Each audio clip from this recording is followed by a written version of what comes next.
fall down and flush them out. We don't play up with these cutters, bet my youngest chop them down. Welcome to the Reframing the Image of Relationships podcast, where we dive into the heart of what makes relationships thrive.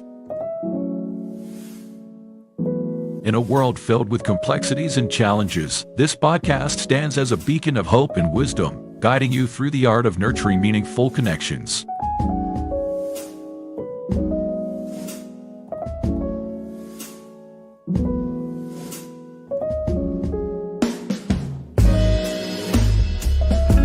Our discussions are more than mere conversations. They're a roadmap to healthier, more fulfilling relationships. Whether you're seeking to deepen your understanding of love, improve communication with your loved ones, or find guidance in times of relational turmoil, this podcast offers a fresh, faith-centered approach to facing these challenges together.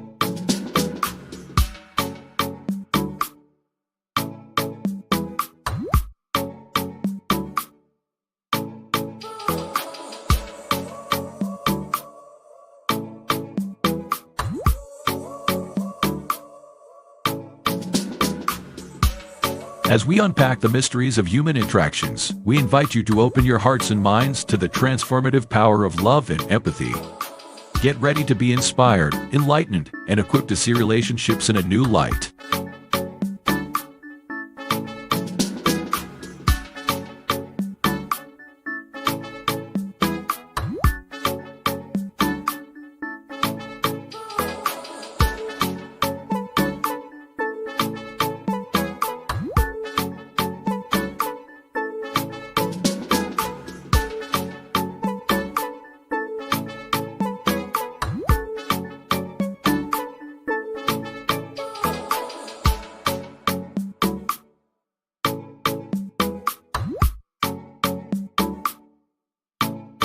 And now, to guide you through this journey of discovery, please welcome your host, a visionary leader and a true catalyst for change, Dwayne Dwyer, but we affectionately know him as the Mindset Coach.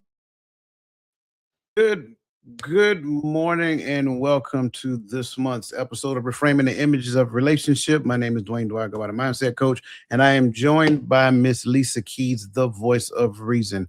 It's been a month since we've been together, had conversations. That said, how have things we haven't talked all the way up to this point, right? But how has things been going since our last month's conversation? Things are going good. Learning, growing, lifing, all of that is happening. Gotta write it down. Yeah, lifing yet. It's good. We can't complain. We're still here. Yeah, we are still here. Not only are we here, I think we're doing really good. I think I think for the most part, given, just in the view of what I've seen, not only we're here, I think we're like one step away from thriving. I really do. I really see that. And I know some people they struggle with hearing stuff of that nature, but that's what I see. I see that we are one step away from thriving. It's like you just make one minor adjustment and it's like everything just clicks into place. And that's kind of like my belief. That's where I'm at. And that's kind of like the space that I exist in when it comes down to this beautiful thing that we call life, because life can be an awesome thing if we allow it to be. Yes. But we tend to fight against it sometimes. One good thing, put you on the spot for a second. One good thing that happened to you in the last 30 days. In the last 30 days, one good thing. I'm sitting here thinking about all the different things, right? I think it would be relationship. I think it would be, having good conversations with my son, because he's kind of quiet sometimes. And then he comes to me, he's an adult, right? And initiates the conversation. So I think that's good, because sometimes I feel like we're in the house and he's my roommate and I see him, in passing. But I think those moments where you can you hear you hear his heart or things that he may be going through, and he's talking to you about it. I think that's good. Yeah, don't worry about him. He's getting on the couch. Don't pay him no. Never mind. No, I'm joking. No, awesome. That young man is awesome. Extremely talented. I don't know his social media handle, but if you guys get the opportunity to hear him, very musically gifted. And I joke, we were just joking backstage. I say he looked like a young Will Smith. But the young man is talented, extremely talented. So shout out to him, Mr. Andrew Buckley. Can I ask you the same question? Sure, absolutely. And I got an answer. Okay, all right. And it ain't about me. Okay. It's about the community. We had a webinar back in, what was it, the end of January. And from that webinar, there was a group that was created, and in that group, I watched some amazing transformations, and I was just so impressed by watching, people focus on the thing that they wanted to focus on, and then the revelations that they were getting based upon that work. So to me, that's priceless. I can't put a price tag on that. Being able to witness things happening in people's lives. So again, man, just awesomeness. So thank you to everybody who participated in our webinar in January. And that said, there's one coming up in April. So if you have not gotten your ticket yet, by all means, I'll put it up here so you guys can get it. And then I would probably replay, our advertisement for it coming up here soon. So yeah, that was it. To me, that's awesome. I love seeing people grow. I love seeing people achieve things, like get to the point of witnessing something about themselves. Miss Robin, good to see you. I got your email. I'm gonna respond, I promise. But that touched me this morning when I read that as well. So it's just all of these great things, right? So yeah, I can't. I mean, his blessings just keep showing up. They just keep flowing and just keep flowing and just keep flowing. And I think we got to get to the space to where, like, recognizing that it's a blessing, but it may not necessarily be my blessing, but I still get to partake in it and then be appreciative of that. So I just want to kind of share that. So yeah, thank you for asking. Thank you for asking. That said, listen, we greatly appreciate everybody who's joining us this morning. And that being said, your presence here, we do not take lightly. We do realize it's Saturday morning. You can be doing anything else, but you decided to come and hang out with us, and we appreciate you. So that said, good morning and welcome. The rebirth of Nick, good to see you. Crystal Everett, good to see you and welcome. His divine appointment, good to see you and welcome. Let's see, Miss Robin Brower, good to see you. I'm sorry, I almost mispronounced your name. Good to see you and welcome. She is becoming, good to see you and welcome. And I think I've seen Quiet Storm there. There you go. Good to see you and welcome. To anybody who is listening, if you're on the outside and you have not said good morning, or you're in the room and you haven't said good morning, it's okay. We don't bite. Just speak, and we just want to shout you out, because here we like to give you your flowers now while you can appreciate them. Something I learned from my grandmother, y'all. So we want to give you your flowers now while you can appreciate them, because I don't think we do enough of that in our community. So yeah, anything else did I miss? No, I'm excited about the conversation. And I do want to add to, I was a part of that 21-day challenge, and it was indeed a blessing. Because I think in that space we were able to be vulnerable and be honest about how we're growing in this environment. So I do want to say I that was a blessing as well, Yeah. So thank you. Yeah. And we gonna, because we already 8 minutes in and we haven't even got started. So let's go ahead and get started first. And then I think a lot of these things are going to continue to surface and come up. So that being said, y'all give me a second so I can do my cameo, and then we're going to get started. Short one today, so we're good. Why do some people with average IQ achieve extraordinary success in relationships and life, while brilliant minds struggle to connect? Welcome to Reframing the Image of Relationships, where we'll unveil a powerful truth. While IQ may open doors, it's your emotional and spiritual intelligences that determine whether you can walk through them and build a life of meaning, connection, and purpose. Both science and scripture agree. There's two intelligences that are the real keys to thriving in love, leadership, and life. So I invite you to grab a pen and paper as we begin to unpack some vital points that will aid you in your relationship journey. That said, I want to kind of start this conversation off, if you don't mind, by putting out some definitions, because, we've been around for a minute, all of us, I think, that's listening. And you hear on social media, you hear on TV, everybody talking emotional intelligence, and you'll hear people talking about, well, let's back up, not emotional intelligence. You hear people talk about their education. I have a degree in this and I have a degree in that and I have a degree in this and I have a degree in that. And they think that's the epitome of a thing. And once you achieve that degree, you've arrived. But then after achieving that degree, you realize that you still got the same concerns you had prior to getting that degree. You just got a title to go along with it now. So you are a title with problems. And I think that becomes part of the dilemma. So that said, first and foremost, since we're talking about emotional intelligence, EI or EQ, the Q is quotient. So emotional intelligence or emotional quotient is the ability to recognize, understand, manage, and use your own emotions positively while also empathizing with others. Now, this is important because if you guys were present for our conversations last night, we talked about manipulation. And a lot of times in the past, we use emotions to manipulate. And then for those of us who started doing some studies in emotional intelligence and things of that nature, if you're not careful, you can use the fact that you are emotionally intelligent to manipulate people who are not emotionally intelligent. So again, emotional intelligence is key. Again, emotional intelligence is the definition I just read. Emotional quotient is the capacity to attain that. Now, next is my favorite, spiritual intelligence.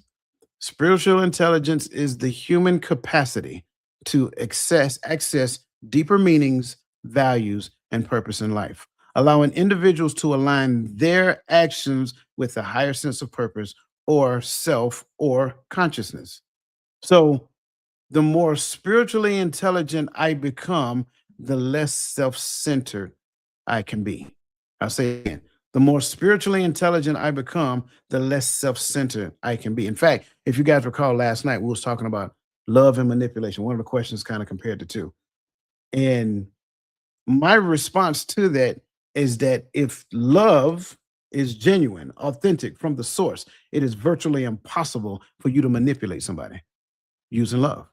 Because at the end of the day, if you understand what love is, now for me to use that to my benefit, it's outside of the scope of what love really is. So I just kind of want to share that moving forward. This sets the stage for the conversation. I'm sorry, you about to say something? Okay. This sets the stage for the conversation that we're getting ready to have, because I promise you, if you pay close attention, last night's conversation is going to link into this conversation. And then tomorrow morning's TikTok Live is going to be the culmination of both of them together. So if you are not going to be on TikTok Live, I'm going to tell you right now, you're going to miss it. But anyway, the first section is EQ and SQ matter more than IQ for life success. We appreciate the fact you have a degree, but your degree ain't your life. Now, I will start off by saying it's something that we have to realize that, yeah, your intelligence, your education will get you noticed, but it's your emotional intelligence and spiritual intelligence that determine your destiny. I put it back up here so you can see it again. That determines your destiny in relationship, leadership, and fulfillment. Just because you got a doctorate degree does not mean that you're great for relationships. You're great in relationships, that people should connect with you. So that's one of the things that I want people to digest. Stop trying to pick what you have learned, what school you've been to, and try to make it so important. It is not the strongest of the species that survives, nor the most intelligent, but one most responsive to change. Change is inevitable. That's one of the things that you can count on. But at the end of the day, how do you respond to it? And that's important for you to understand. EQ accounts for 58% of performance in all types of jobs, while IQ contributes only 4 to 10% to career success. EQ and SQ together contribute more to personal quality than IQ alone. And, scripture always has to come up, because the fear of the Lord is the beginning of wisdom, and the knowledge of the holy is understanding. So that said, Lisa, what would you change in relationships if we collectively spent as much time developing our emotional awareness as we do acquiring knowledge? Ooh, this has, I think there's so many layers to this, because it made me think about upbringing. It made me think about the foundational learning that we should get as children, because I've heard it said that children are emotionally illiterate. Some because we don't take the time to help them to, we see the behaviors, but we're not taking the time to sit down and say why, help them to understand why they're having these behaviors. And I think that we address the action more than we do the behavior. So that's what it made me think about. And so this particular question, it makes me think about how I respond in relationships, right? I own a real estate firm, right? But so what? I mean, that's important. That's what I do for my livelihood. But in that, I make sure that I incorporate God, because He's the one who blessed me with it, right? So I don't tout it. My position in interactions with consumers is that I make sure that I am meeting their needs, why they came to me, right? Because you said something that sticks with me still to today. I think it was a John Maxwell quote. People don't care how much you know until they know how much you care, right? And I think that's important, because when people know you care and you're not just looking out for yourself, and they can see that in you, then they can connect with you, and that is an opportunity for a relationship, right? And so I think those are some of the things that I thought about when you can change. Let me see the question again. It just went down. When you're developing, being more emotionally connected, then you are talking about your accomplishments, because they're yours. They don't give us an insight that, okay, you're talking about yourself, but you're not here to help me, serve me. And if you think, like for me, I think of myself as a servant, right? And so I want to come, I want to help, and not because if there's any good thing in me, but because I trust God, and He has given me this mindset to come into the environment and to want to serve. And that's not just in a professional, that's personal, right? Do we always 100% get it right? Of course, we always talk about that. Never. We never 100% get anything right. But I think learning and growing, because I was at one time so emotional, right, in my responses. I responded to everything emotional about how I felt, and I didn't take the time to use the forethought, or to use the information that was being addressed in the moment. I would go back to how I felt about it, and I'm learning that a sound mind helps you to think in clarity, and it helps you to come to a resolution that is beneficial for both parties in whatever environment that you're in. So. Yeah, I like that. I reflect back on my educational journey, right? And for those of you who've, attended school beyond high school years, it is legitimately a journey. It's not free unless you've been fortunate enough to be an academic scholar or a athletic scholar, or whatever, and you got a full ride, right? Those to me are the people. Those people are the fortunate ones, right?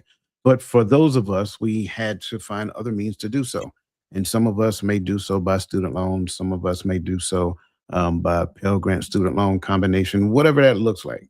I would tell you the first time I went to college, and I always tell people, like, I'm a second time go at college, because the first time I quit, right? But during that first iteration, I was that Pell Grant student loan type person. But then my second iteration, I was fortunate because the Army paid for the things that I actually acquired in my educational journey. But it's not just acquiring the education, it's for what cause. And I think the cause becomes the key that becomes most important. Most of us go get a degree or whatever because we're looking to make a splash into the work industry and make more than, whatever the basic salary is, minimum wage, whatever that looks like. So we do it for the sake of being able to hit a certain level on the food chain so that we can provide for our families. So ultimately, that's it. If you do not have a family, it's all about me at that point in time, moving forward. Now, if we had take that type of energy, the acquisition of resources to pay for it, so forth and so on, and apply it to emotional awareness, right? Get into the space to where we surround ourselves with people who are giving this information, teaching us this information, putting us through different scenarios, and see how we manage our emotions in those particular scenarios, so forth and so on. For what cause? The cause to be better in relationships and be better for relationship, to be able to deal with adversity in such a degree that adversity does not overtake me, but I am calm within the midst of the storm. I think that's important. And again, as a man, that's one of the things that I'm supposed to do. I'm supposed to be able to call calm to the storm for the sake of my family so that they are not, distressed and things of that nature. So now when we look at it, if we had devote as much time in developing emotional awareness from that perspective, I think what we would have seen a lot of people that had a lot less psychological trauma, a lot less emotional trauma, a lot less adversity when it comes down to family and things of that nature, a lot less parents taking their frustrations out on their children, a lot less spouses taking their frustrations out on their spouse. So that's just kind of like my thoughts as I'm looking at this. Anything else you want to add to this? I wanted to add, because we are talking about developing emotional awareness.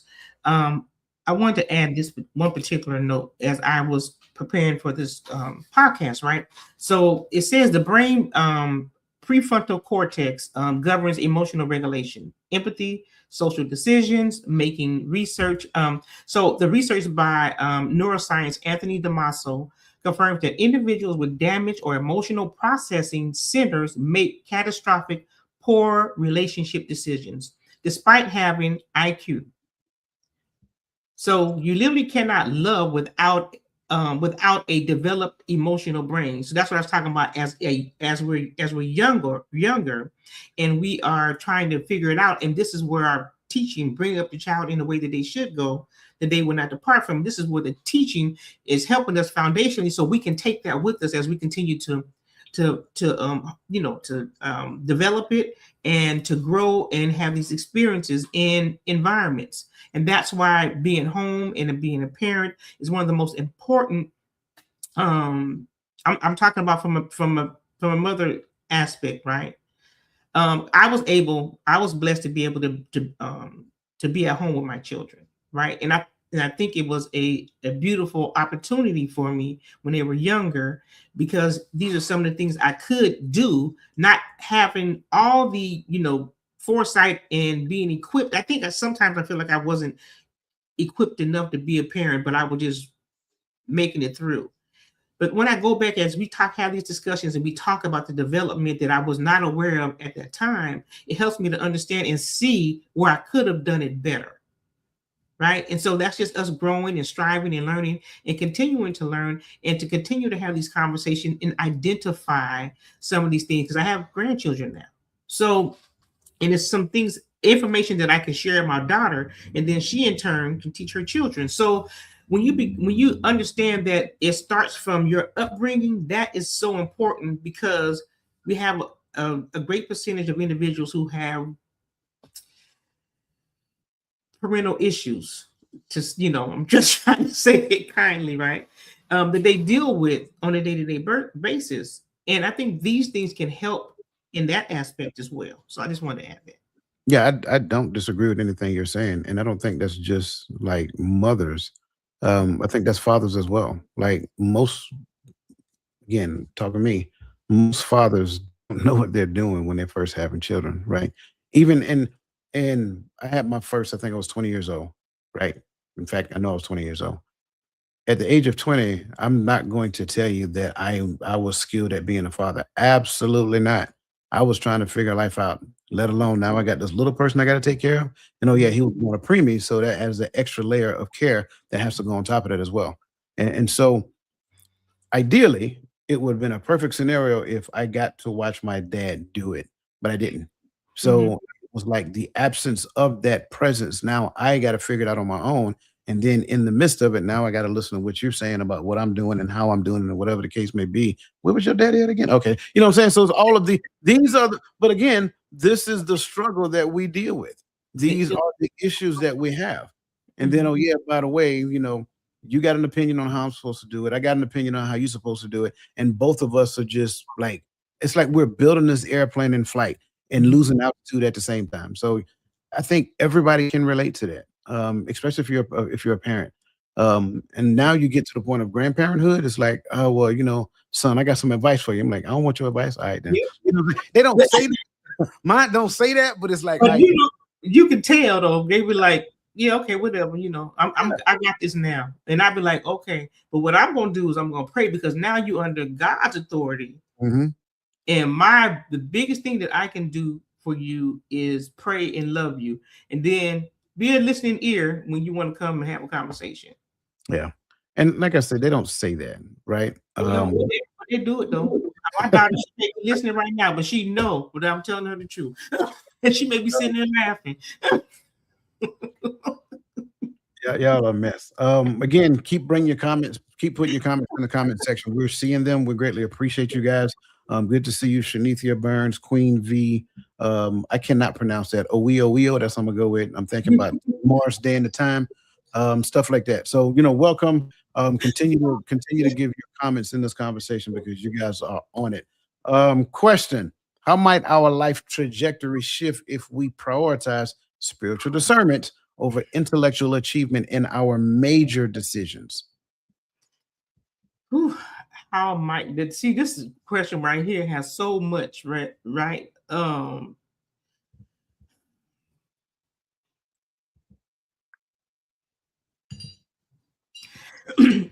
This makes me think about sound mind again. Takes me back there, right? And the trajectory. I always have problems saying that word. I think it would catapult us. I believe that what I know now, if I had known 15 years ago, honestly, I believe my life would be completely different. Yet, I'm thankful for everything that I've experienced, because if I had not gone through the process to get to here, then I wouldn't be who I am today. I would have missed some important information. So I think that that this is an opportunity for those who are a little bit younger, or who are seeking guidance and seeking understanding, to get the information that they need that wasn't available to us at one time. And I think it would change our life, the way we interact with each other, in such a huge way that it would be something that's unrecognizable. I believe that if people would just come together and listen and be there for each other, and not make it all about yourselves, and serve each other in love, and that's another aspect of it, I believe, then I think that we would be in such a beautiful place, that it would be unrecognizable. I just believe it. Yeah, I agree. I think when we look at this question, for me, right, prioritizing spiritual discernment over intellectual achievement. Intellectual achievement is self-centered. It's all about me. It's what I want to do. I don't care how I color it.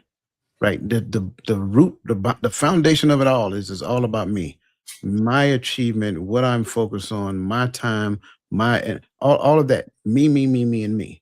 Now, sure, I do believe that there are some sacrifices that must be made in order to see the fruits of a labor. But then when I compare my intellectual achievement to the ability to spiritually discern, we have to also recognize that when the Spirit shows up, he brings the fruit of the Spirit. So I like the fact that you say the things that we do in love, because spiritual discernment requires me to do it in love, which means now to spiritually discern a thing, it can't be focused on me. I think one of the most misleading phrases that we will hear is when people talk about spiritual discernment and talking about a decision that they're making about their life. If it's not for this cause, right, then I don't think it's spiritual discernment. I always talk about two different types of discernment. You have discernment in the natural, and you have discernment in the supernatural, right? Discernment in the natural, we use a particular acronym that allows us to be able to dissect information in real time, point it back to him, right? OODA loop. Moving from there, now when I look at spiritual discernment, well, spiritual discernment shows up when I am practicing according to his will. So now I have shown the certain level of discipline that is needed in time and space, and that discipline is reflective of his word. Therefore, now I receive a download from him that allows me to make the necessary decision, leapfrogging what I understand in the natural for the sake of what is being shown to me in the supernatural. That takes your life and catapults it just like that. So it's like it's almost like, and I don't want to talk quantum theory and anything of that nature, but it's almost like time warping. You're folding time. So the time that it would take you to continue to do this in the natural, when you get a download, it's like he bends time for you so you can go from here to here, and you don't even recognize that that's what's actually happening. It's a beautiful thing if we actually put it into practice. I have to do my part of this relationship with him first. That's the discipline piece, in order to be receptive to what he is downloading in me for the sake of, wait, isn't there a scripture that where he says that he'll give you back the time? Yeah. Okay, I just Redeeming the time, I think. yeah, redeeming the time for the days of evil, right? That's kind of like what that looks like. If you do that, I can't stress it. Stop being so self-centered. Stop being so self-focused. Again, we're talking about relationships right now. Okay, we can talk business later. We can talk finances. We can talk all that stuff at a later point in time. But right now, we're talking strictly relationship. If we do that, show that we have the discipline needed to be in this space, then he'll give us the download that actually leapfrogs us from one, like, again, I keep talking about a frog in a lily pad. It leapfrogs us from one moment in time in another moment in time. So that's just kind of like my thoughts. And again, I think it's a beautiful thing if we can get to the point of practicing it. It made me think about what you just said, right? Because I think sometimes we think that that's replacing our intellect, right? Because sometimes we think that we know more than we do. But spiritual discernment is meant to govern intellect, not replace it, right? And our mind and our focus should be stayed on him, because we can't lean to our own understanding. So leaning to our own understanding is going to lead us to a place that is not going to be something that it's going to take time for us to come back from. Rather than staying in a place where God is trying to teach us and wants us to hear from him, because it's for our benefit. It's to help us. Because that's the whole purpose of the relationship. He's already finished and completed everything that he's going to finish and complete. Now, how do we have relationship or be in relationship with God as he's teaching us? Absolutely. Absolutely. Listen, thank you guys. Greatly appreciate it.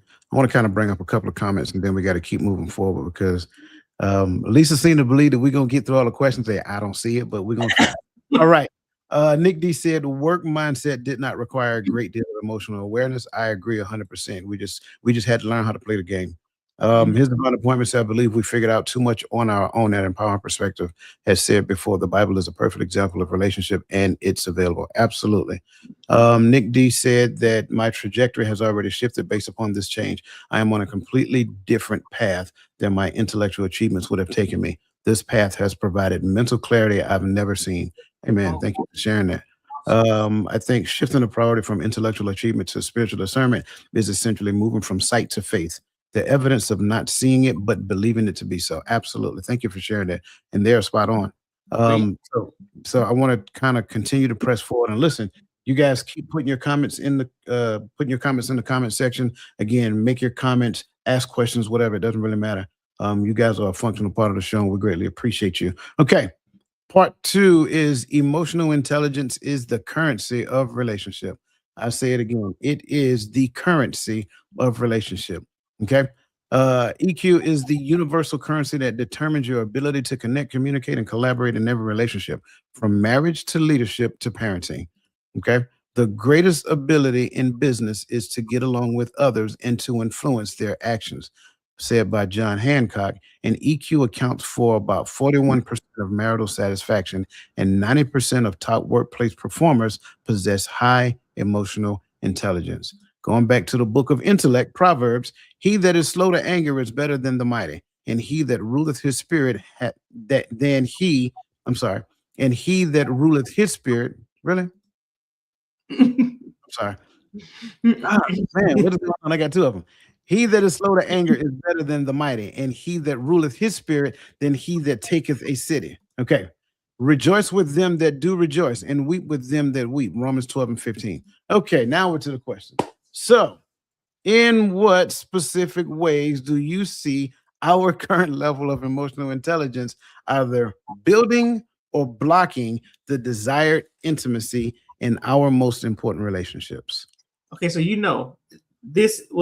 I think this is one of the questions that I was just digging into, and as I began to answer it, there were so many things that came up. I think this is the one that I called you about. I think it is.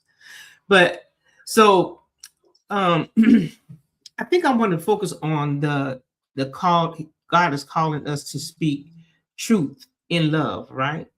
So truth in love means that I'm going to tell you the truth, and it doesn't matter what you think about it or how you feel about it. But truth doesn't care about that. Our emotions, our feelings. It just is the truth, right? So, but truth and love. So there's two simultaneous emotions, the skills that are going on at the same time: honesty and compassion, right? Which are both hallmarks of high EQ, right? Is that correct? That's correct. Okay. So without emotional intelligence, truth becomes a weapon and love becomes avoidance. Okay. So when I begin to think about this, right? When I think about how the high EQ, right, without this emotional intelligence, that truth is a weapon to some, and then others are going to avoid love because they think love from one aspect just means a certain thing or how they view it. Well, God is love, and He is teaching us. And sometimes it doesn't feel good because we have this core belief system of what we learned, what was taught to us, and we adopt it, and now we believe it. And if anything challenges it, it's a weapon. Mm, mm, mm. Okay, I'm gonna stop right there. You were doing great. I mean, you were on a roll. Like I think you covered a lot of it. Really, I think. So number one, whenever we see the word intelligence, we automatically think this thing right here. We automatically do. And so I think part of the issue is that for people who have been marginalized, I'll start there. We're always looking for a way out. We're always looking for a way ahead. We're always looking to get to a certain point. The dangers there, in my opinion, is that the oppressed then become the oppressor. So now, once I've gained a certain level of intellect, whether it's quote unquote emotional intellect, I tend to use that to my advantage against those people who are deemed not to be emotionally intelligent. Wait a minute. This sounds very familiar. We talked about this last night. We talked about this last night. You were given permission to express yourself, regardless of anything. I was suppressed when I was younger. Stop crying. Get up. Wipe that dirt off. Be quiet. Boys don't cry. We suck it up and deal with it. Okay. So now when we get older, you're expressing yourself. I'm suppressing myself. And therefore, I am then at a later point in time made to feel a particular way simply because I'm not as expressive as you. Or you get to the point to where you feel like I need to express myself just like you. And that's not, neither one of them is true. So when we look at our current level of emotional intelligence, it's more of a competitive thing. Mine's versus yours. Mine's doesn't look like yours. So now I am what they'll call, what's the word? What's the word I used to hear? You are emotionally absent, emotionally dormant, whatever the case may be. No, that's not true. It just doesn't look like yours. Maybe you need to learn to speak the language that I'm speaking. Then you can have a better level of understanding. So the thing that emotional intelligence really teach us when we get to the mature side of it, because I like the fact you talked about the different levels, right? When we get to the mature side of it, I can have compassion for those who, when they were younger, were emotionally suppressed, and now they may be trying to find their emotional voice at a certain point in time. Now, again, this does not say feelings, this is emotions, because emotions are more important for the standpoint of connecting, right? I feel like stop because my emotions are different than when I'm trying to tell you what I feel like. Maybe part of me looking at it now is like emotionally unavailable. Thank you. Maybe what it is that I'm using this thing to manipulate you to do what I want you to do. So it should never be a competition thing. It should always be a collaboration thing. And so we use emotions a lot of time to block intimacy, thinking that we're doing just the opposite. Well, I don't want to necessarily open up to you if you have the capacity to take something I share with you and go share it with somebody else. So now when you get to the point of like, oh, well, you're quiet. Yep, sure is. Because you almost adversarial right now. I'm just being honest. So when we look at our current level of emotional intelligence, it's not. It is emotionally combative. We combat each other with our emotions, thinking yours is better than mine, or mine is more superior than yours, when neither is true. It is all like we live in a okay. Everybody think the movie The Matrix is just an entertainment, but more so, it is really more so of an educational film if we pay attention to it. All of this is a pool of energy. We live in a pool of energy, whether we believe it or not. Everything is energy. So now when I look at my emotions are the expression of the energy that is within me. So now that being said, when we look at these, going back to what you said, these high level emotional expressions, compassion, love, empathy, right? All those things, those are high level emotional expressions. Low level emotional expression, anger, frustration, bitter, all that stuff. This one down here attracts dis-ease. This one up here attracts the things that you want in life. So that's kind of like what we have to consider. If we're looking at having authentic relationships, we got to get to the point to where we harness these high level emotional expressions, recognizing that it's coming from within. So everything that I am feeling, it requires me to go back and assess why, not for me to project it and make you adjust to it. Now, I have some more I want to add to this. I know. because as it's just so much, and I'm going to just this is an insert from Dr. John Ottoman, one of the people the books that you told me about, right? and he talks about so I didn't even realize this pattern, because I know we're going to get to patterns a little bit later, right? And behavior, right? So I didn't realize this pattern until I was reading this, right? And I was like, wow. So when emotional intelligence is low, the amygdala, the brain's threat detector, remains active in relationships, right? So Dr. John Ottoman's research confirms that emotional contempt, criticism, defensiveness, and stonewalling, I think all these things I did when I was married, right? All low EQ behaviors, right? And all four leading to predictors in relationship breakdown.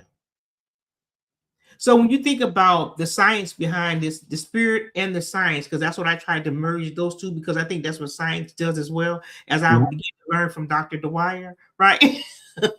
But I think, and then, I started like maybe 5-6 years ago when I was reading Dr. Caroline Leaf's book, and she's a neuroscientist as well. And these understandings begin to make so much sense to me spiritually, because you can see the connection. Right. So when you see these emotions playing out in relationship, the emotional contempt, the criticism, the defensiveness, and the stonewalling, which I didn't realize what I was doing. I didn't realize that me being silent was stonewalling, because it didn't leave room for us to have communication, because I thought I was being quiet and that was helping the situation, where it was diminishing it. And so all these indicators that I was not aware of, and had I been equipped with them before, then I could, I would be able to have, I think, a different outcome, right? And so there's so much more that we can learn in this as we connect the science and the spiritual with in these conversations, and it helps you to understand how awesome God is, right? And it gives you a glimpse into Him and His creation and how He created us, and you can see it because it's been studied, and these behaviors have a pattern. And there's an outcome, an expected end outcome, right? So it's just, to me, I'll stop there. I'll stop because I keep talking. No, you're good. You're good. I'm glad you said that. So those 4 things you named, what is it? Contempt, stonewalling, criticism, and what's the 4th one? Defensiveness. Yes.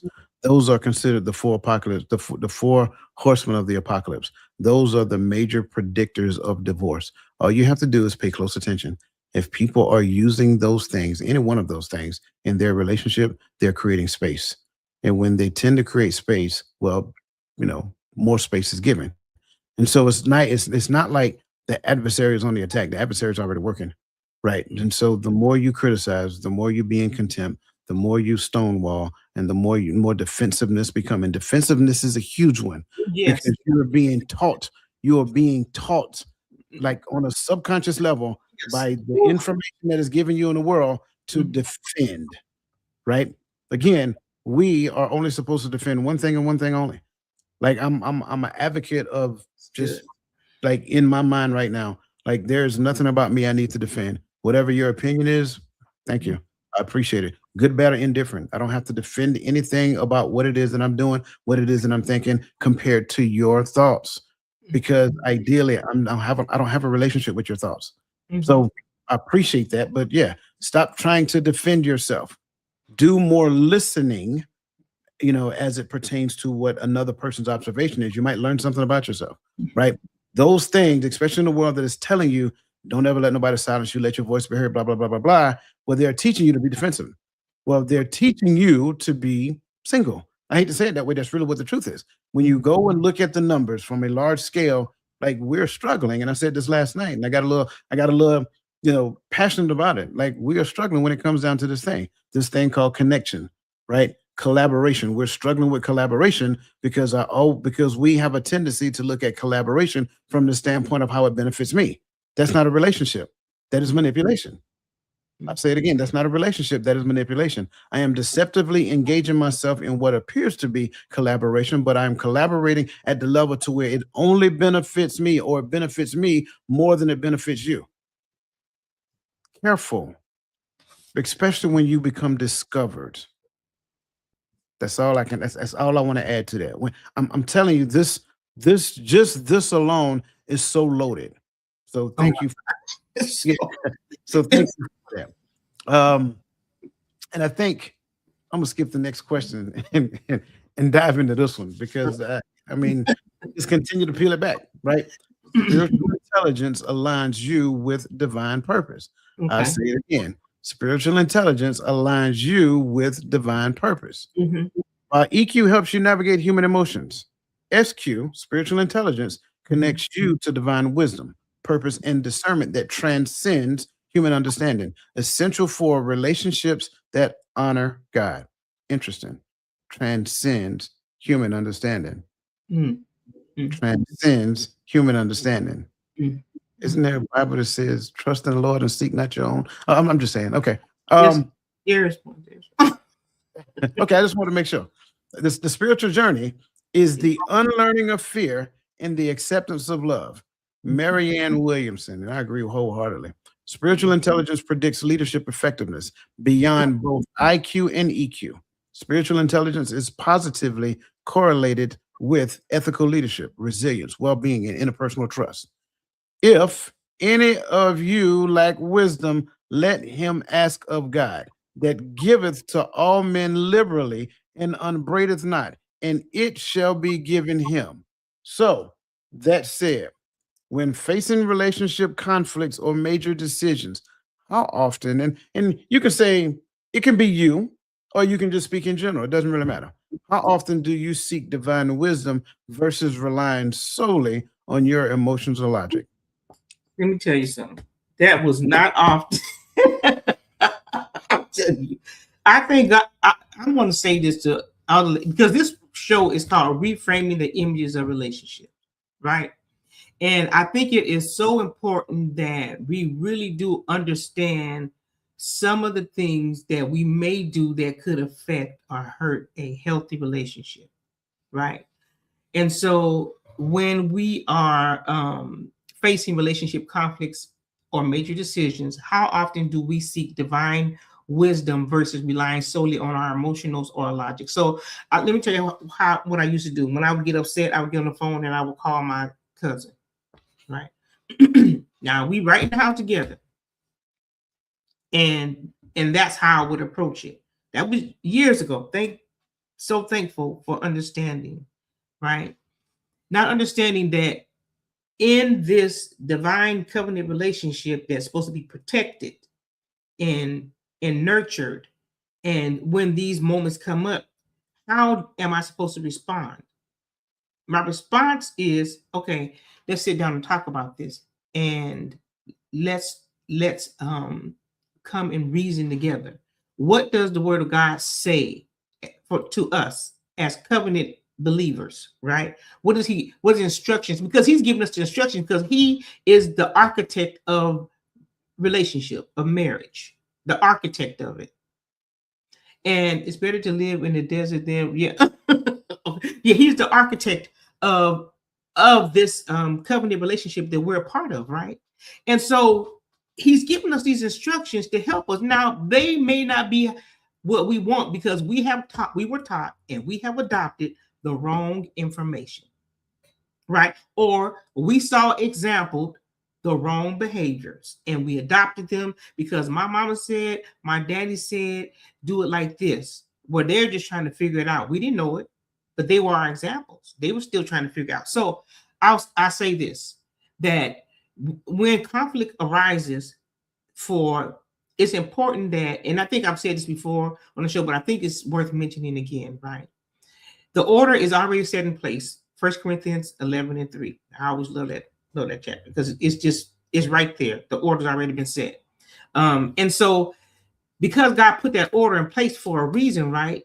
What I begin to study and learn is that the husband is the head, and he is responsible to Christ. Christ is responsible to God. The wife is responsible to the husband, right?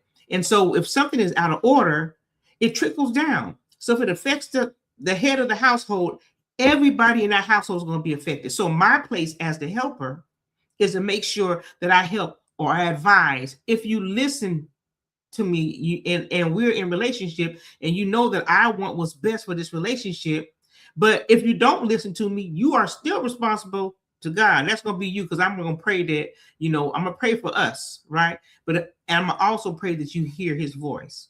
But that's the advice as an advisor, as a helpmate. That is part of my responsibility in the relationship, in the framework. And so a lot of times I didn't know that. I didn't know that in great part until after I was divorced. And I began to study because I wanted to understand, what this was all about. What was my part in it? What could I have done differently? Because now we're walking two different paths.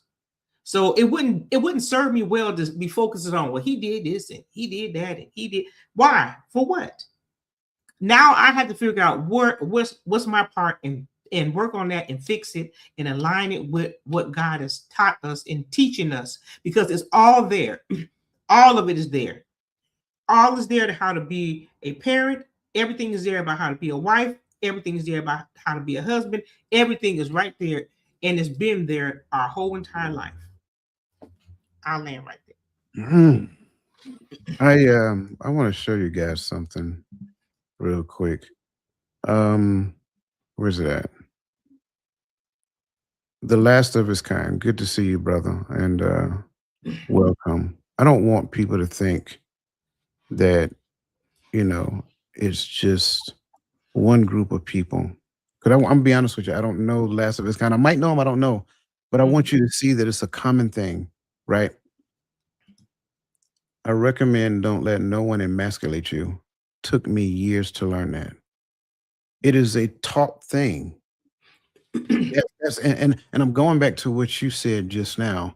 If the husband is the head, going back to what, and I thank him for being that transparent.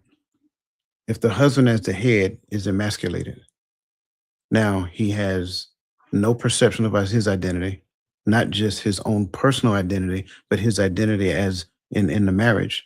So now he is just a person that exists. I told you about my grandfather-in-law. Like, we would go see them and he would just sit in the corner. Like everybody else just having a good old time. He's just sitting there. And I often wonder, why is this man just sitting there like a bump on a log, not saying nothing, sitting close to the heater so he can stay warm, right? Because he was elderly, but didn't really have a voice, didn't really care about anything that's going on. And I learned some things later that I will not share here because it really made a lot of sense. But I think we have to recognize the damage that we have done to one another, both men and women. And until we recognize and own that, and stop walking around like we are completely innocent. And I'm not saying that it's my responsibility to show all the wrong that men have done in history. No, I'm saying it's a single woman's responsibility to show all the wrong that women have done throughout history. But what I am saying is that we cannot walk around as though our species are totally void of any of the thing that was done, because what was done back there was taught. And then it was taught, and it was taught until somebody makes a decision and said, it stops with me. I am no longer teaching this bad information. I am only teaching what the Bible teaches. And the Bible teaches me as a husband what to do. The Bible teaches you as a wife what to do. And as long as you're doing that thing, and I love the fact you made mention of your posture after learning, your posture, what your posture would be. I thank you for saying that. When you now have that posture, I don't even have to tell you that you're supposed to be my helpmeet. You just show up as my helpmeet. That's different. That's different. Maybe there's some accountability conversations that we, both of us, may need to have with each other down the road. But at the end of the day, we just show up fulfilling our roles because we are now being obedient to the instructions that are given to us. And like I said, there's only ever two issues when it comes down to relationship. And it will always be those two issues. Either you have an issue with authority, or you have an issue with roles, or the roles that the authority actually have mandated. That's it. Everything else is just a subset of that. So when I go back and listen to look at this particular question, when facing relationship conflicts or major decisions, how often do you seek divine wisdom? Well, newsflash. If we are existing in relationship the way we're supposed to be existing in relationship, we don't have conflict. Either I have conflict or you have conflict. And what we do is go back to what the word says and allow the word to work out the conflict that exists within you or exists within me. If we can do that and stop projecting our conflicted rationale onto our partner, then we will have less issues. Just because you are conflicted with what the word says, that doesn't create a conflict between you and I. Go sit down. Go meditate. Go think of what the word says. Find out the difference between what the word says and what you're feeling, and ask yourself why you feel that. Because one thing I'm not going to do, I'm not going to make amends for you for the word. It's not going to happen. I'm not going to give you no alibis. Oh, no, don't worry about that. You're good. Yeah, we ain't going to keep that. Go ahead. I'm sorry. I'm just going to say, I'm so thankful that God made me the woman. I'm thankful for that, because men have a great responsibility and accountability. And I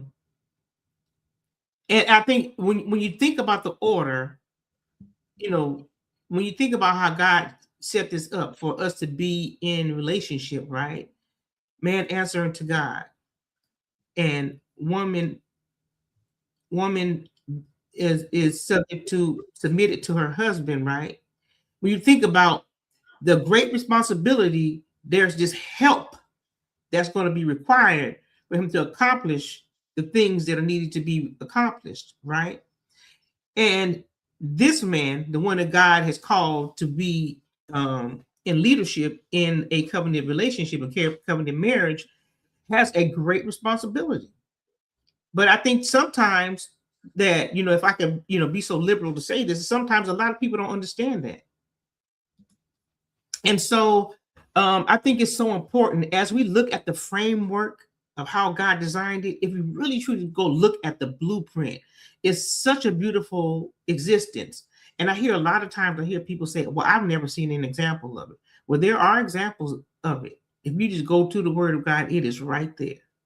Now, whether we manifest them in real time, we always tend to focus on, the other than the image that is available for us to see and emulate, and then and continue to do as an example, right, in our relationships. Not that we're going to do it exactly like these other people are doing it, but they are available. These examples are available. So I think about that as well. So I'll be quiet because I can, talk about this. I'll be quiet now. I'll be quiet. So speaking of examples in the Bible, There are biblical giants that demonstrate a high EQ and SQ in action. Okay. Jesus, Solomon, and Daniel provided perfect models of how high IQ and SQ create extraordinary relational success, wise leadership, and unshakable faith, even in challenging circumstances. Again, the book of wisdom: the tongue of the wise useth knowledge aright, but the mouth of fools poureth out foolishness. Emotionally and spiritually intelligent leaders retain talent at a rate of 27% higher than their low EQ peers and create teams that are 31% less likely to spiral during crisis.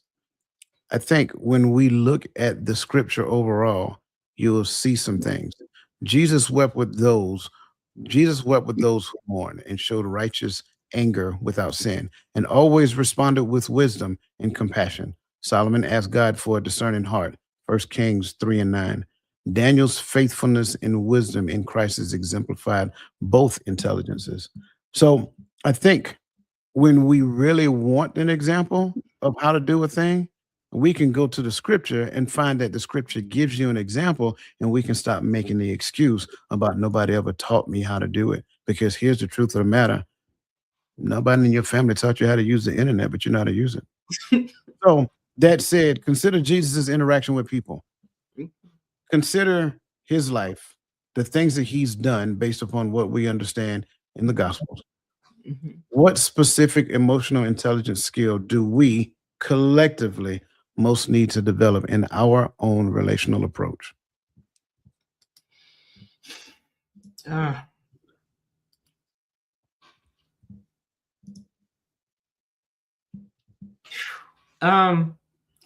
I would say when I think about Jesus, his I'm trying to say this in a way that doesn't minimize who our Savior is, right? Jesus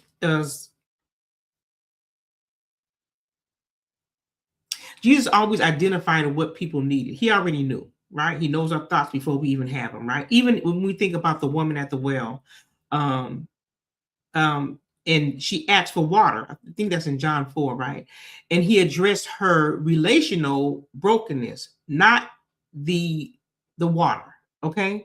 And so when I think about that, I think about also when we're talking about the EQ and the high EQ and the low EQ in this particular theory, neurologically, it's called the theory of mind, from my research, right? So that's the ability to model another person's inner world accurately. Most social media interactions can't do that, right? So they demonstrate the opposite. They project, they make assumptions, and they're very reactive, right? Which are low.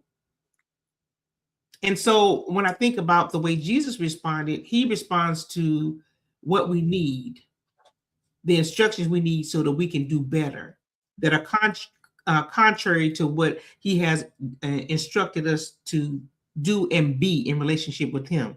So I'll stop right there. No, you're doing good. Okay, so let me add this then. Okay, so the compassion, right? Like you, the without enabling. So Jesus wept when Mary and Martha and John before raising Lazarus, right? That's in John 11:35, right? So he felt people felt like, you know, that I'm trying to make sure that I say this correctly. Let me do the neurological sequences that it's talking about, right? So there's compassion, there's emotional, there's emotional that's being addressed in this moment, right? So the behavior tends to skip the feelings and then rush to advanced giving judgment, right? So when he cried versus taking the time to understand what he was doing in the moment, right? Understanding what they were going through and being in relationship with them. So I think in these moments we can see the Son of Man and then there's the Son of God. So I think in those moments, I could see that when we're using these examples, because these are the scripture texts that I went to as I was studying, right? And that the boundaries that were set when Jesus turned, when he went in and turned over tables. It wasn't that he was trying to make sure that they understood what this house is for. You're not using it for that. And sometimes I think what you would say that rebuke is love, and sometimes you have to come in and respond in that way in order for you to get a person's attention, not to be abusive, but to say, look what you're doing, shock them. Sometimes I think that's a part of the requirement, right? For us to understand the behavior that we are currently exhibiting. So I'll end right there. No, I love it. I like the fact that that you went down that. So what I'm hearing is that this conversation took you down a deep dive study, and it's good. I'm glad to hear that, because it should. I think everyone should go down that deep dive study to get a better understanding of the space in between where we're called to be and where we currently are, and understanding that there is a huge difference between the two.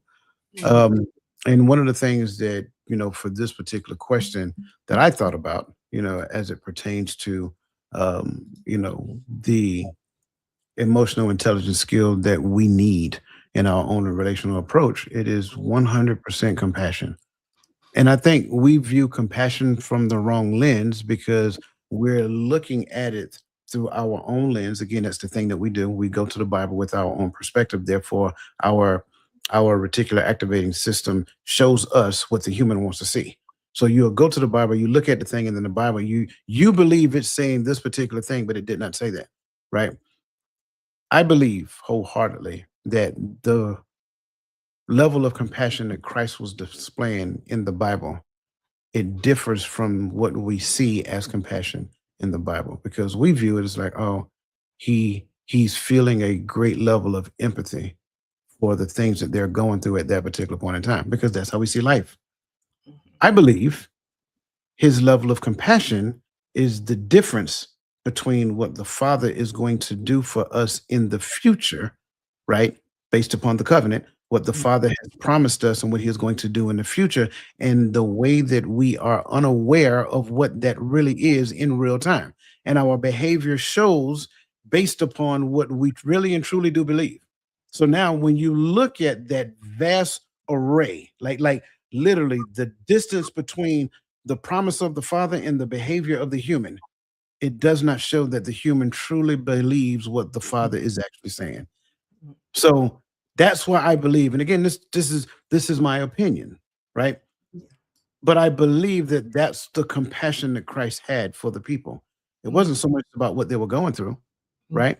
It was more so about they don't believe at the level of what the Father is saying. Because you don't believe at the level of what the Father is saying, your behavior now dictates your life. So you're living a life that's outside of his will, but yet you're claiming that you belong to him. And then unfortunately, there may come a time where he says, depart from me, for I never knew you. That is enough to have a serious degree of compassion for someone else who don't even know that that's what you're compassionate about. How can I say that? Because he was on the cross and he said, Father, forgive them, for they know not what they're doing. That's what he said. That's what he said. Because he loved us so much. Freely, he gave. I think this is the one you're waiting on right here. How can we cultivate the kind of spiritual discernment that Daniel demonstrated when facing pressure to compromise our values in relationship? So, let me get the question again, because this one had me I'm gonna tell you, I felt a little ill-equipped coming into this conversation, because this is your profession, your study, right? So I wanted to take the time to make sure that, and I still want people to understand that we're talking about reframing the images of relationship. And the first relationship that we have to make sure that we are in line with is that relationship with the Father, the Son, the Holy Spirit. So I still want to make sure, because then that helps us to be better in relationship with each other. And so this took me down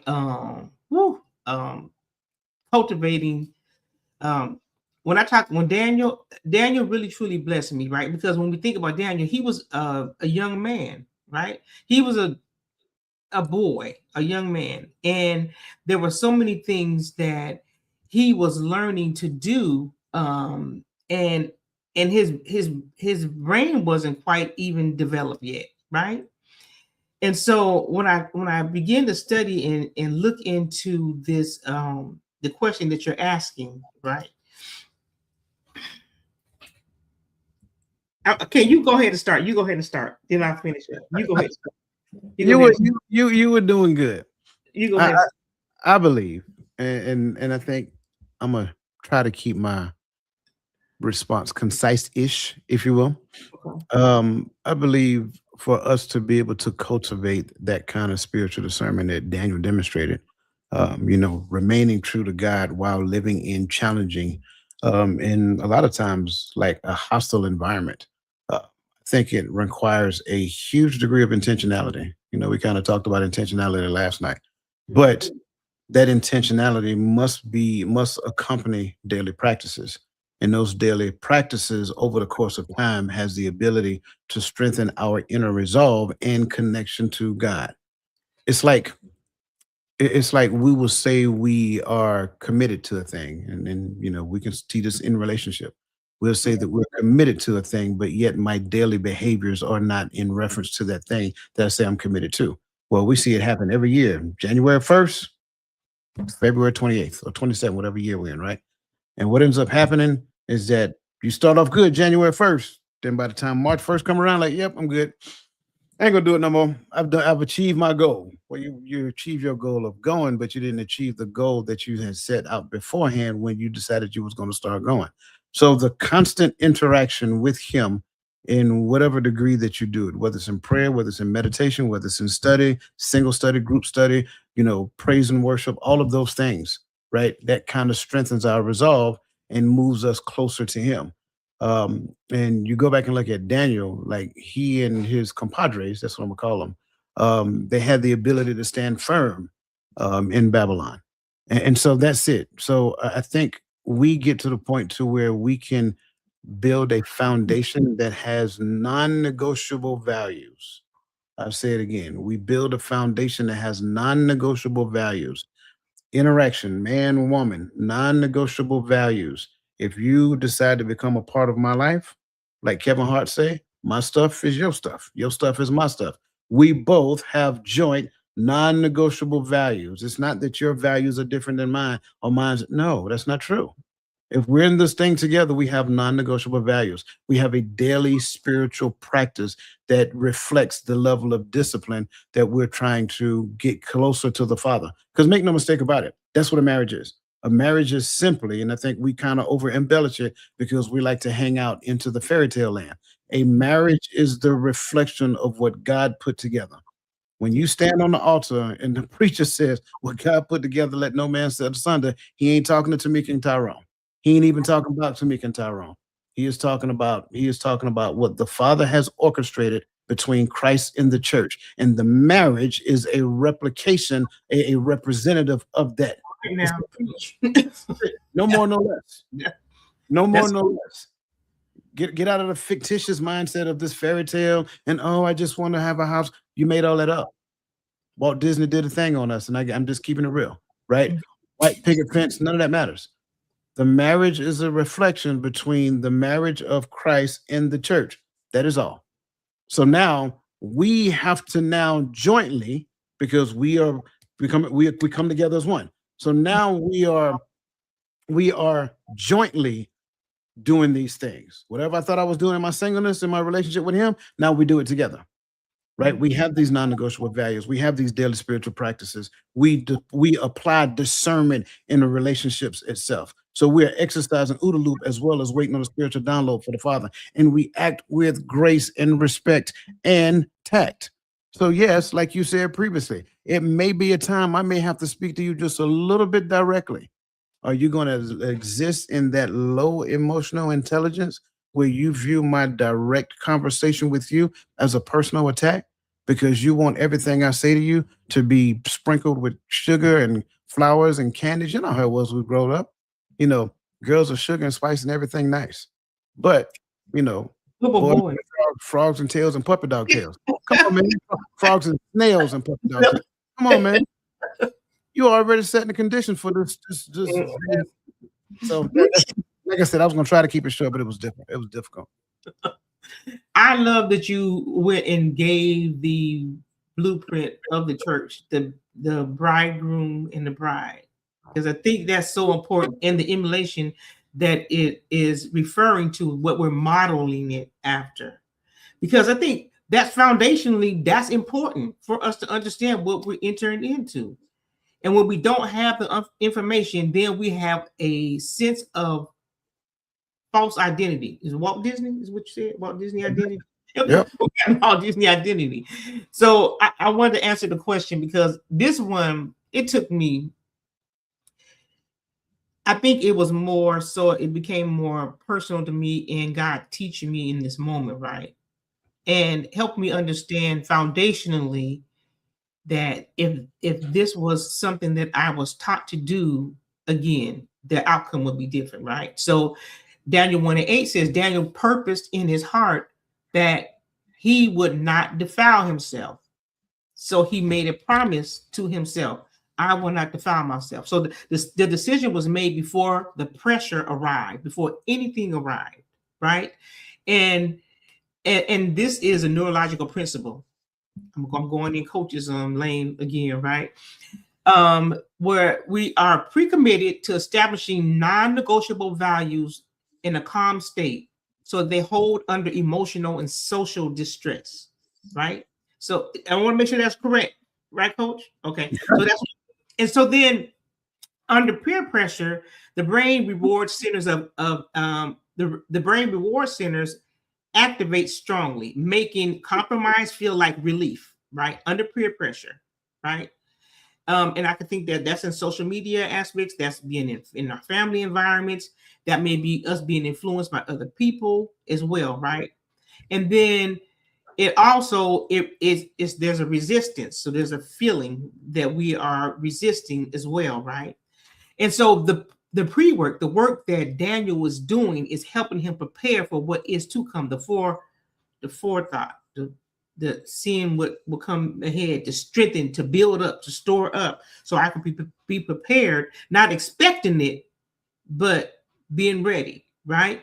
So then it says that neuroscience shows that social rejection activates the same neural pathway as a physical injury for people who are younger, right? When they feel like they're physically injured when they're younger and they don't have these higher EQs, because they feel like they're being injured because no one's taking the time to teach them. Whereas Daniel was spiritually, and he made sure that he prepared for what was to come, but he had this teaching that helped him to navigate when things came up. And so the spiritual discernment and his identity was a big thing, right? He knew who he was. He knew who he was. And I think that's the big thing that I think that stood out to me, was him understanding who he was, right? And then being around a strong community, core community. Shadrach, don't make me mess up their name. Meshach. And I can't pronounce it right. But that's, you know how we say it. But the community was a big part of that as well. So there was no compromising because we all had the same direction that we were going. We were strong, and we came together and we reasoned together so that we can continue to walk and be obedient to the Father. So that was I'm gonna stop right there. Yeah, there's the three boys you're talking about is Rack, Shack, and the Goat. That's okay, Rack, Shack, and the Goat. But those were his community, right? Yeah. So that shows you that it's important, your environment and those who you surround yourself with, it's important. And if you don't believe and you can't walk with me and you don't believe with me, I'm not going to sit here and I'm not going back and forth. I'm not going to argue with you. I will allow you to believe as you do. And if we have to be in the same environment, maybe work environment, then that's what we're going to do. We're going to be at work. But I'm not going to go back and forth with you based on what you believe versus what I believe. And I think that that's okay. We just going to have to agree to walk, this way right here. Well, I mean, I've been saying it for the longest. Either you grow together or you grow apart. That you will grow one way or the other. Mm-hmm. So I think we got time to hit our last point, and I think this one is key. This is important.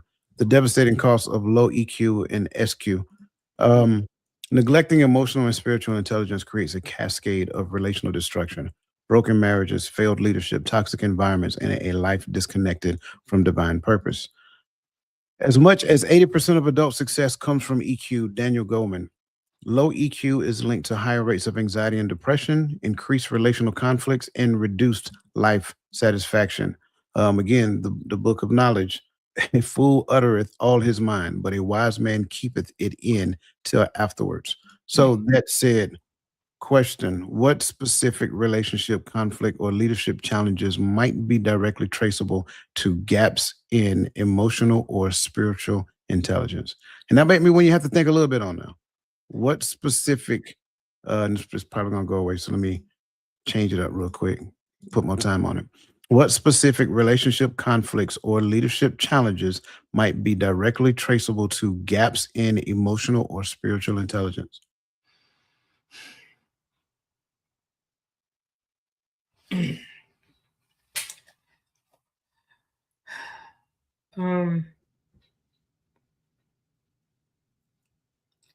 Let me see the question again. Let me look at it again.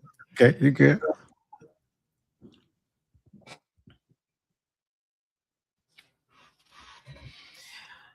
So the conflict in leadership gaps, right? I believe, right, the ones that are traceable are, again, I would think I would have to always go back to identity, right? So if you don't know who you are, you don't have a foundation of belief, you cannot effectively, you can't be effective in any relationship, right?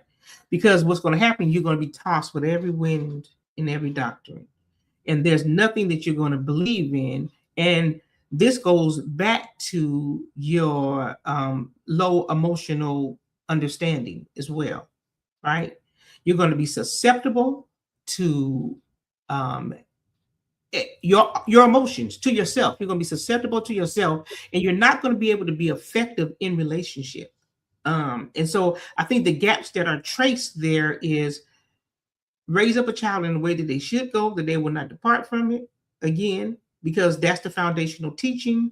And then the constant learning, being in relationship, and learning more about your identity in Christ. I think since we're talking about the spiritual and the natural, right? Being more in relation, understanding the relationship that you have with Christ, and that He doesn't want anything but good things for you. Yet, if you don't follow the instructions that are given to you, your outcome may not be what you want it to be. So I'll stop there. No, I like it. I like it.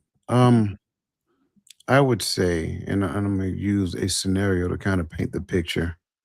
I think there comes a time where we invite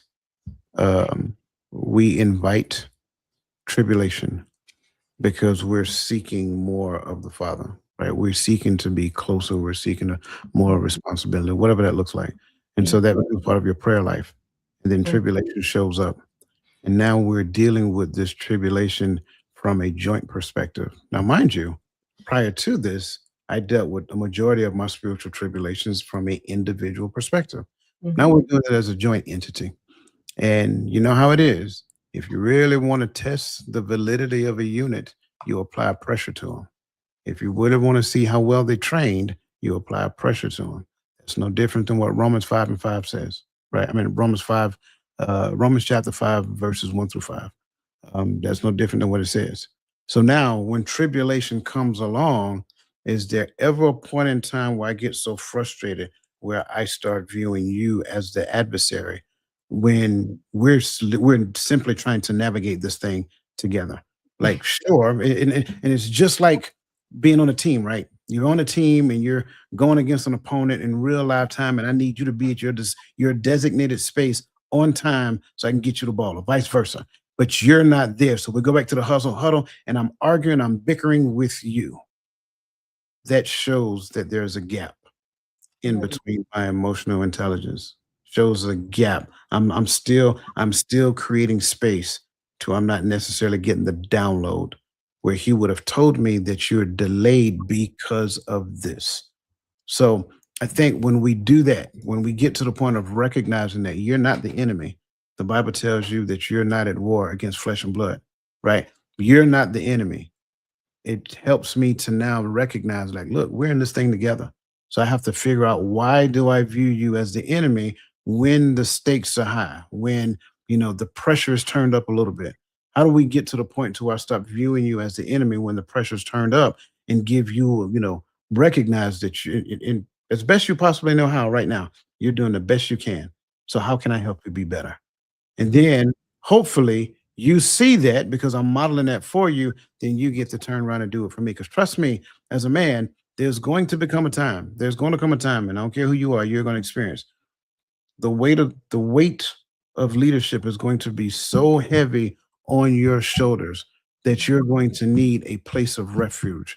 If she cannot present refuge to you in that moment, then you might go find a place to lay your head.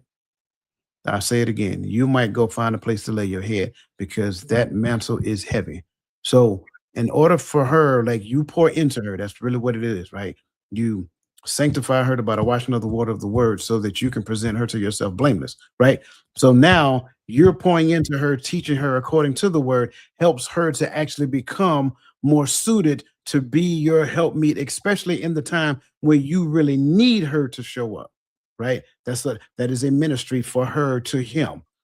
So I think in the space of that, some of us, we struggle with that because we still see a degree of separation. And when we stop creating those degrees of separation in our own mind and go back to what the word says, and we put in those daily practices like we talked about previously, we do these daily practices together that prove that we're a unit. Now, doing those things together, whether it's just conversating about the Bible, prayer, whatever that looks like. I'm not telling you how to do it for your house, but we're doing those things together. Now it bonds us together as a team so that now when adversity hits, there is no separation between us. What you just said made me think about Ephesians 4:26, right? And then the flooding comment, I just wanted to touch on that a little bit, right? So Ephesians 4:26 says, "Be angry and sin not. Don't let the sun go down on your wrath," right? So it acknowledges that anger is going to be inevitable, right? But it commands that we regulate it. So I think in those moments that you're talking about that come up, this one of your, one of the Dr. Ottoman calls it flooding, right? And he says it's a psychological state where the heart rate exceeds 100 beats per minute, right? And rational processing collapse. So most marital cruelty happens in this flooded state, right? When our emotions is high and then we respond from our emotions. And so that's one of the things that it stood out to me as I was thinking about this. But it said the low EQ individuals interpret neural behaviors as threatening, creating chronic cycles of accusation and withdrawal. So that's low EQ. That's how we respond in those moments, right? And so the things that this is teaching me is that in those moments where the emotions is high, where I need to settle and center myself and meditate, if that's what's going to be required, so that there won't be any accusations, because that's not going to lead to harmony. That it won't be any withdrawals, because that's not going to lead to us coming together and being in harmony either. But we're taking our time to figure out what's going on with us in the moment and then addressing it so that it will not affect the whole, because we are one. We're one. And harmony is the place that is going to be beneficial for both of us. So that's just what I wanted to add to it. No, I greatly appreciate that. And thank you for that. And listen, thank you to everybody, to all of your comments whether you're on the mobile side, whether you're on the computer side, we greatly appreciate you. And again, I got it. I couldn't bring everything up because we were getting pressed on time. And trust me, we've barely made it to the end. We're like with 1 minute to spare. And we still skipped a couple of questions. That said, listen, Lisa, we're just going to kind of just dive into our final thoughts. Lisa, what is what do you want to leave the people with as we kind of close out this conversation? I think it's similar to what we've been saying this whole time, right? That the framework and the blueprint is there. God has given us the instructions, and reframing the images of relationship help us go back and to research that framework so that we can be in relationships better and stop arguing our position. Because the most important person in the relationship, as we say in this community, is the relationship. And our responsibility to each other is that we point each other back to what's most important for us in the relationship, not us as individuals, but the unit, the whole. That's what's most important. And us arguing about my position or how I feel about something is not effective. And I would also say this. I think that in a relationship, they have the premarital counseling, right? But I think that because we're ever evolving, we're always growing, that you should constantly, if you get to a place, you need to continue to go to counseling. Have a trusted person who you believe who's going to look out for the best interest of your union. Seek God first, of course. But then if you need a mediator, someone to help you navigate some of the things or transitions that you're going through in your relationship, seek out someone to help you. I don't, I think that's most important for us to do. So I just wanted to leave with that help is available. We don't have to do this alone, and community is so important. And the people in your community should be the ones helping you to protecting your union. I'll say that. Yeah. Thank you for the conversation. Yeah, no, thank you for that. That was good. I'm gonna try to keep mine simple because I said a lot of what I wanted to say today. I said a lot of it last night. If you have not seen last night's show on manipulation, you should. I invite you to go back and take a look at it. I really do believe at the collective level we are struggling when it comes down to relationship. We're not trying to have relationship according to His will. We're trying to have relationship according to our own will. And then what we do is we end up creating spaces and we invite somebody else in that space. And that space is a space of failure for them because they don't even know what the inner workings of your mindset looks like. It's just like Inception, the movie Inception. You create this space and then you bring them in, you invite them, and now they have to move according to your will. That's not an accurate assessment of what relationship is supposed to be like. Get to the point to where you do the necessary work on yourself, right? Become a better communicator, become a better emotional regulator, become a better thinker. Listen, think about the things that you think about, right? When you really get good at it, take a step back outside of yourself and observe yourself standing from behind you. I know somebody heard me and say, that's strange. Yeah, that's not strange. You do it to other people all the time. Imagine doing it to yourself. If you have a thought that leads to some type of potentially reckless behavior, take a step back out of yourself and view yourself and ask, where in the world did that thought come from and why does it exist in me? I think all of these things are important. I think all of these things are they have to be intentional, but they also require practice. They require you to be taught how to do so by somebody else. I don't think it's a foreign concept. I think it has to be something that you become open to. So I just kind of don't want to leave you with that. Listen, greatly appreciate you guys. I think you guys are awesome. You're amazing. You are destined for greatness. And I believe in each and every last one of you. I just want you to have more belief in yourself than you currently have right now, according to His will. I'll say it again. I want you to have more belief in yourself than what you have right now. Well, I think highly of myself. Great. I'm not saying that you don't, but I want you to have more belief in yourself than what you do right now, according to His will. So that being said, you guys enjoy the rest of your Saturday. Continue to be a blessing to everybody that you encounter. I think that should be intentional about making somebody else smile a day. Like, I don't care. Oh, you go to the gas station, call the cashier by their name. You know what I'm saying? Do stuff like that. Listen, continue to be a blessing. Let the best version of yourself be a blessing to other people. And we'll see you next month here on Reframing the Image of Relationships.